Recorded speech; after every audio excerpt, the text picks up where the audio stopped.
Hello everyone, welcome to today's very important video.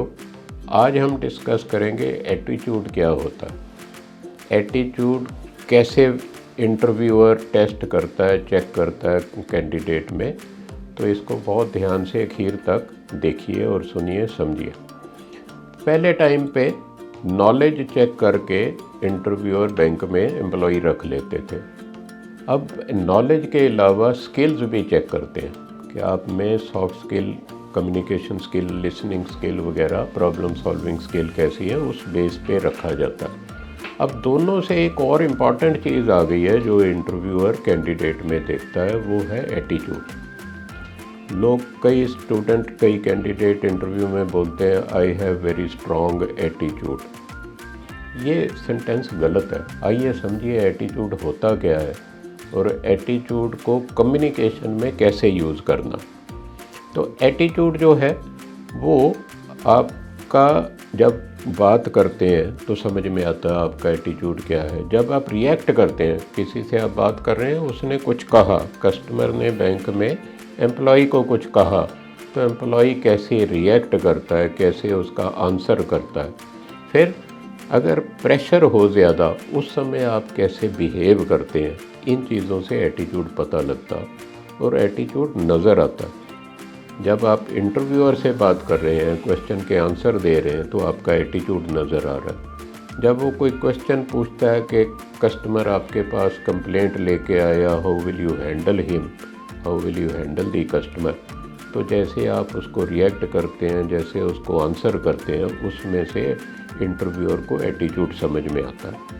कई कह देते हैं जी I have a strong attitude. ये भी गलत है। स्ट्रॉन्ग एटीट्यूड नहीं होता, राइट एटीट्यूड। राइट एटीट्यूड क्या होता कि आप रिस्पेक्टफुल हैं, नया कुछ सीखने को तैयार हैं, आप रिस्पॉन्सिबल हैं, रिस्पॉन्सिबिलिटी से काम करते हैं, ये एटीट्यूड है। अब 3 तरह के एटीट्यूड होते हैं, आप इनको समझिए। फिर कौन सा एटीट्यूड इंटरव्यू में दिखाना चाहिए सिलेक्शन के लिए। पहला है पॉजिटिव एटीट्यूड, कि आपका रिएक्शन, आपका रिस्पांस हो सॉल्यूशन ओरिएंटेड। कोई प्रॉब्लम है, उसका सॉल्यूशन आप बता रहे हैं, तो आपका ये पॉजिटिव एटीट्यूड गिना जाएगा। I can do it, I will definitely do it, ये एटीट्यूड है पॉजिटिव एटीट्यूड। नेगेटिव एटीट्यूड है किसी दूसरे पे ब्लेम डाल देना या शिकायत करते रहना, ये नहीं है, वो नहीं है, तो मैं कैसे काम करूं, ये नेगेटिव एटीट्यूड है। तीसरा है प्रोफेशनल एटीट्यूड, रिस्पॉन्सिबल, बैलेंस्ड, के जिसमें नज़र आए कि आप काम करेंगे और बैंक में सचमुच काम करके दिखाएंगे।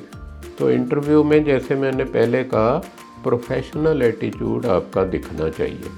प्रोफेशनल एटीट्यूड, जैसे आपने कहा I can do it, I can handle it, इससे अच्छा जवाब क्या होगा, I will handle it, handle this situation responsibly.